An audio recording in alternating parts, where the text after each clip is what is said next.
Mackey joining us on the Fan Hotline, presented by Sullivan Super Service, providing trusted plumbing and HVAC service for over 50 years. Jason, we will talk about a lot of Pirates-related things here with you, and I want to start with this. Is Rowdy Tellez going to be a Pirate at 6:40 tonight? No, I don't think so. Oh! Really? I don't see how you can, Adam. And I wrote this for today. The road trip was a very important one for him, for them. We know this. And you need the roster spot. They're at a point, I mean, there are people in this town and rightly talking about the Pirates needing to add bats. They need to score more runs. They've been extremely patient with Rowdy Tellez. We're at a point where you just can't do it anymore. You really can't. I don't understand what the logic would be. Connor Joe has become your starting first baseman. You guys in AAA hitting, you're 30% of the way through the season. Like, you just can't afford to dole out the playing time on charity anymore. And also, like, what scant playing time he's going to get, I don't see how he's going to find his swing. So no, I don't expect him to be there later today. So what would the move be if he is not on this roster? Would it be Jake Lamb that's brought up? Would it be Connor Joe at first base, maybe platooning with Triolo when Brian Hayes comes back? What's the corresponding move if that were to be the case? You know what I think? I actually think it could be Ji-Won Bae, Doran. I think that makes the most sense for their lineup. And because of what he adds at the top, they don't really have a traditional leadoff hitter. And that's what Bae is. That's what he's been.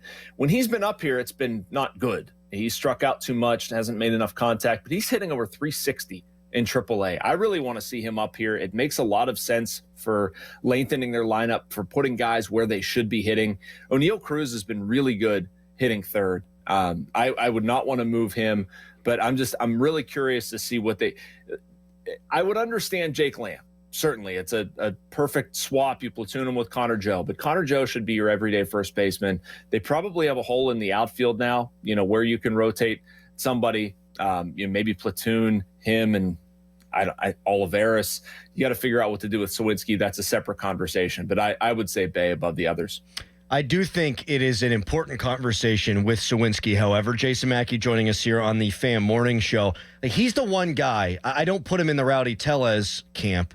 Like, Rowdy's, he is what he is. Like, I don't think playing him a bunch, you're going to unlock some long-lost potential in Rowdy Tellez. I just think it's over for him. Whereas Jack Sawinski, while he's not hitting now, we know what he looks like at his apex. And I do think if you were to send him down, you might run the risk of missing out on a hot streak from Jack Sawinski. I guess what I'm saying, Jason, is I would still pencil him in there every day against righties. What do you think?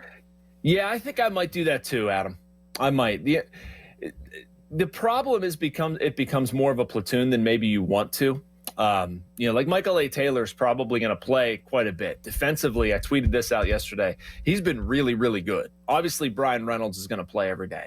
So, I mean, you can't platoon Bae and Sawinski.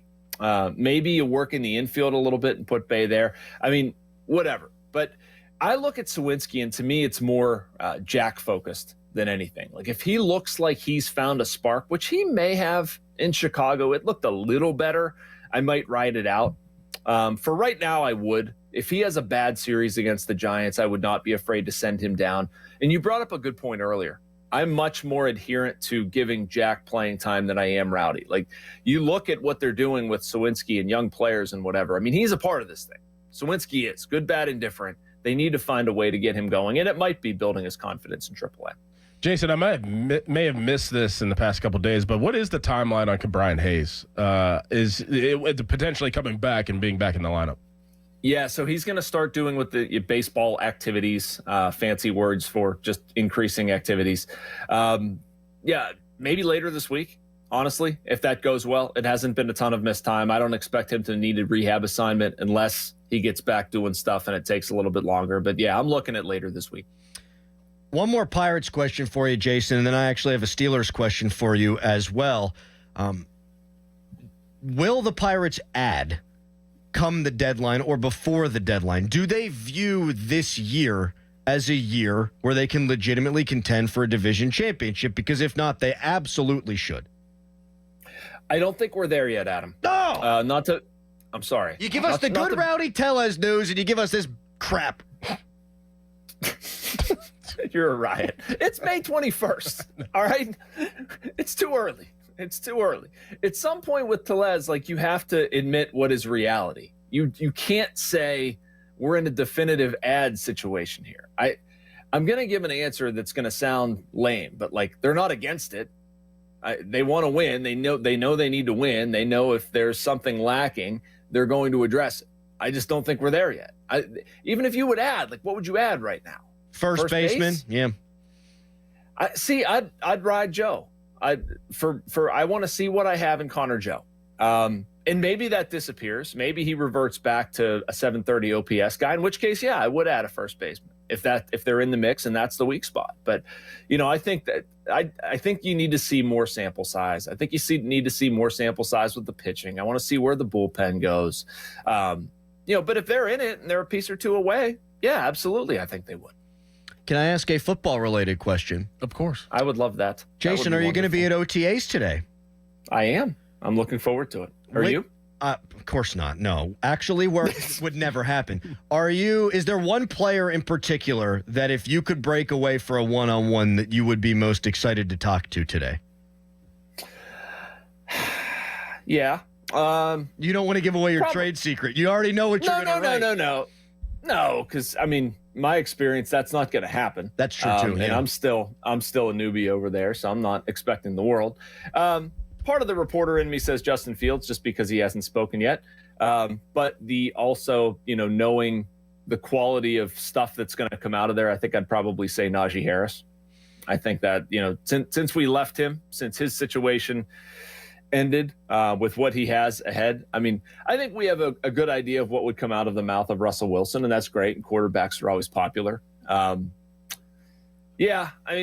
think I'd go with Najee Harris. I think there's the most intrigue there. Those were our two as well. Mm-hmm. Najee Harris and Justin Fields. Russell Wilson, when he talks, I feel like his shades, there's like a teleprompter on the inside. Like, he knows exactly what he's going to say and why he's going to say it. Yeah, he's a presidential candidate. I probably would say George Pickens, too. I would throw him as a late. Yeah, I was close on that, Doran. I was close. But Najee is so articulate. There's so much going on there. Good, bad, and indifferent sometimes. And I want to hear about declining the fifth-year option. I want to hear about, what their offense looks like, Arthur Smith, and the quarterback situation. There's a whole bunch of places I'd want to go with Najee, and I feel like the answers would be really good.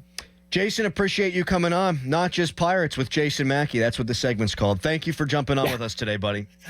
All right, guys, take care. Thanks, Hope Jason. your backs feel better. Yeah, they won't.